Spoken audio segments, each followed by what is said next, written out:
All right, David, thanks. Well, new details released this afternoon about the deadly shooting in Shawano County late last week.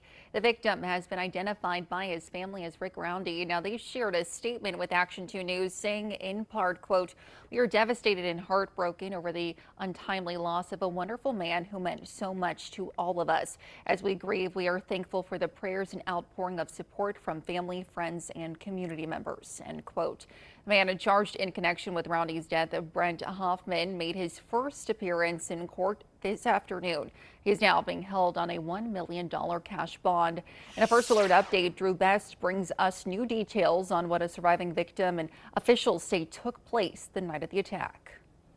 Brent Hoffman appearing before a Shawano County court for the first time since being arrested in the town of Germania. A surviving victim of last week's shooting telling officials Hoffman shot his friend and attempted to go after him. This is a killing in cold blood. Hoffman is charged with first-degree intentional homicide by use of a dangerous weapon with an increased penalty of the victim being an elder person, as well as a first-degree attempted homicide with the same modifiers. Before the shooting, the victim said they had a, quote, neighborly relationship with Hoffman, who lived just down the street from the victim's property. There was nothing that was said in any type of nature that he believed would aggravate or upset the defendant to cause him to do such a thing. According to the criminal complaint, the three had been drinking at a bar in the garage on the victim's property, but the surviving victim noticed Hoffman had been drinking heavier. The defendant was talking, in his words, victims too weird,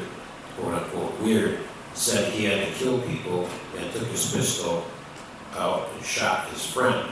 After Hoffman began shooting, the victim's friend ran to the house, locked the door, grabbed a gun, and called 911. While on the phone with 911, Hoffman tried to open the door to the house. The caller then fired twice at Hoffman, knocking him back both times. Shawano County officials arrived shortly after and arrested Hoffman. In court on Tuesday, the state asked for a significant cash bond. Under the circumstances,